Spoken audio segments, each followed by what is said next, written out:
जीवन अविभक्त है, देखने में लगता है जीवों के शरीर उनकी आकृतियां भिन्न हैं, पर वे सब एक ही प्रकृति, मिट्टी, पानी, अग्नि, वायु और आकाश के पूंजीकृत रूप हैं। देखने में लगता है कि उसकी लालसाएं, आकांक्षाएं और आवश्यकताएं अलग अलग हैं, पर वह सब एक ही इच्छा शक्ति, विचार शक्ति, संकल्प शक्ति के नाना रूप हैं। इस भिन्नता को स्थूल दृष्टि से सत्य मान लेने के कारण ही शाश्वत सौंदर्य नष्ट हो चुका है।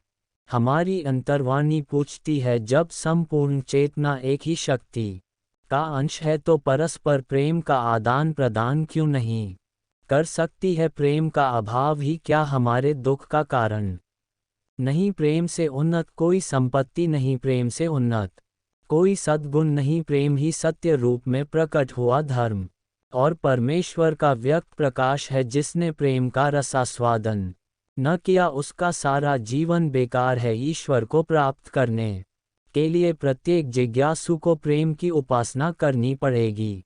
उसे अपने आप से, परिवार, पत्नी और बच्चों से, पड़ोसी देश और विश्व से, सृष्टि के प्राणी मात्र से उतना ही घनिष्ठ प्रेम करना पड़ेगा जितना वह परमात्मा को प्रेमास्पद मानता है। भगवान प्रेम में जीवित और प्रेम में ही विराजते हैं।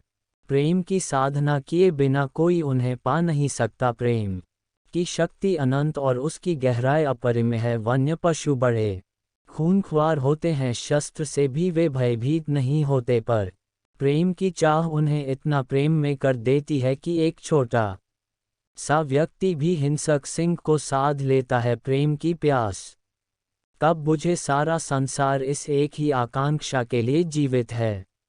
बार बार मरता है वह और इस आशा से फिर जन्म लेता है कि उसे कोई प्यार दे, निश्चल अंतःकरण से प्रेम देकर अपना दास बना ले। शत्रु भी प्रेम करने लगे तो वह उसके लिए भी हृदय के द्वार खोल देता है। प्रेम जीवन की सबसे बड़ी सिद्धि है। जो सुख और शांति के लिए साधनों में भटकते हैं, वह भी अंत में प्रेम में ही दिव्य आनंद की अनुभूति करते हैं।